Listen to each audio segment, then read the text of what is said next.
Well, after two top 10 classes coming in from the last 2 years, I don't expect this class to be ranked that high. Not because they're not talented kids, but just because we only had 2 scholarships to fill. This was much more of a need-based class for us, where we needed a setter to be our setter for the future. And I feel like we got our first choice in the country, which happened to be in Chicago, Alexis Volunas, who's I think I mentioned in the press release, but if you look at her body work, she knows how to win. And she's 6'1", she's physical, she can hit, but every team she's been on, they compete for national championships, state championships. She won a state championship last year with Jocelyn Burks. This year she's 1 game away from getting back to the state championships with a team that was somewhat depleted on talent, in my opinion, and she led them to all the way to the 1 game away from the state. I love her demeanor, I love her leadership. I think that she's going to be a tremendous asset to our program for the next few years and going to be the setter of our future. I think even next year she's going to come in and compete with Annie, and we'll see kind of how that goes. I think she's that kind of talent.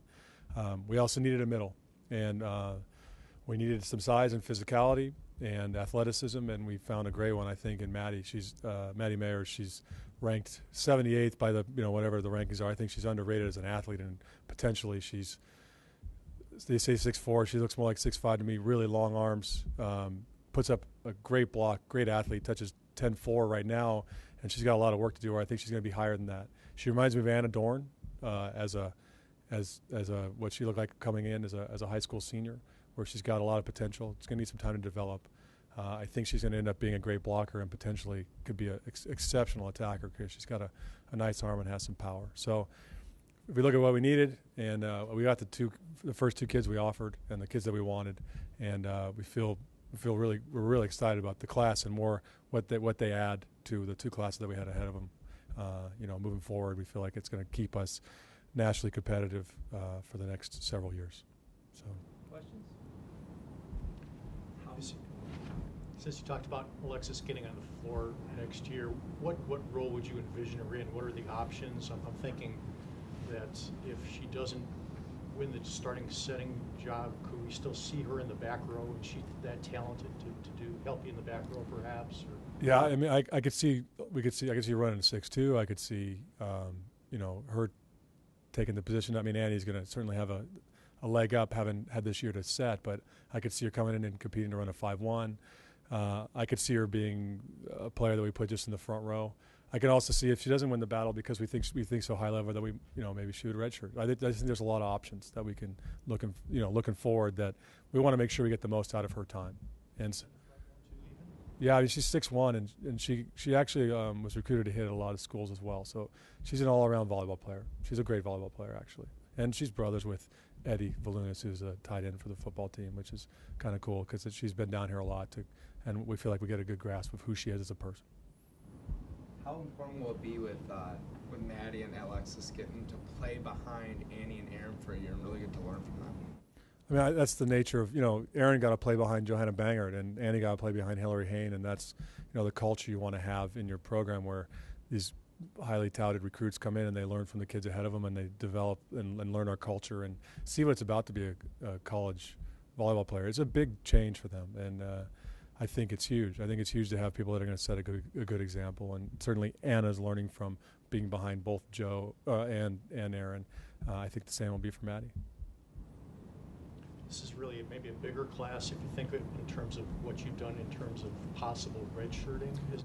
Yeah, I mean, well, it'll only be in a class of 4 with Allie Stark. We're going to redshirt her, and then Jocelyn Burks, who's our best attacker in the gym right now. She's got a lot to learn about the game, but she's going to be an exceptional outside hitter for us. We redshirted her, and we get her for 4 years. And her and Alexis have played club and played high school together for their 4 years, so there's some familiarity with those two, which I'm excited about. If it's not next year, moving forward to 3 years after that. You had a question? He answered. Okay. Does Alexis have kind of a distinctive way about her, the way she sets or the way she does things on the court, perhaps? She has a great demeanor. She's a kid that people like to follow. I mean, that's some of the intangible things. As far as a setter, she's a great setter. I mean, she can locate, and she also brings at 6'1", and she's a physical player. She's going to present some challenges because it's going to be hard to match up against us because our size when she's out there is going to be we're going to have a very good defensive team. She can block, and she's a good blocker. And so you don't usually get that out of a setting position, especially not. Sometimes you can get a big kid that isn't great at locating sets. I think she brings both. Since you've shown you are willing to redshirt freshmen, is there any possibility of these two coming in? Yeah, that's a decision we'll make as we get into the fall. I certainly think that there's some benefits to redshirting. I know that if you talk to Jocelyn right now, Burks, she's really happy that we decided to redshirt her just because she has some time to get acclimated to college. We don't make those decisions now. It's always an option. You hope that it's not an option for us because of injury, which Allie's case, that is the case. She broke her finger in practice one of the days, so we're going to end up redshirting her because she's not back yet. But actually, she's back today, but she hasn't been able to play. So you hope that you have that option just for a development standpoint. But if she's able to come in and compete for a starting spot, and we think that we're better with her out there, then that's the direction we'll go. And that's with every position. Same with Maddie. If she comes in and she's better than what we have, she'll play. And that's the nature of the culture that we have right now, is that we have a lot of talent in the gym, and they're all competing for starting positions. Unfortunately, we don't have the ability to do a rotation like basketball can do. You have 6 players out there. You could kind of put players out there occasionally to give people a break, but it's not like you can give them 10 minutes, of time on the court. And so redshirting at times makes probably more sense in our sport than it does in others. How do they fit in with the team as far as their visits have gone so far? I mean, the thing about the recruiting that's happened so early now is that they're all Facebook buddies. They're all friends. They know each other really well. They've been on several visits. I feel like even the classes beyond this year, the kids just know each other, and if they feel like they're part of the program and part of the team already. It seems like it's been a long time since they committed to when we're signing them today. So I feel like the team feels the same way, that they're already part of the group. In your coaching career, have you had an instance or a season where you've done a 6-2? We did it in 2008. We did it with Lizzie Bezzetta and Hillary Hayne. We kept Hillary around, and then we put Michelle Barch in the front row for Lizzie Bezzetta, and it worked out pretty well. We went to Sweet 16 that year, and that was probably better than people thought we'd do that year. I think it was the right decision for that team. It just depends on the personnel. Running a 6-2 is hard with a kid. If Lizzie McMahon could prove to develop into a nice right side back row attacker like we had with Barch, if she can do that, then I don't know if we can find a better attacker, front row and back row to take that position, but it's possible. I think that's way out in the future for us, and we'll see how spring kind of goes.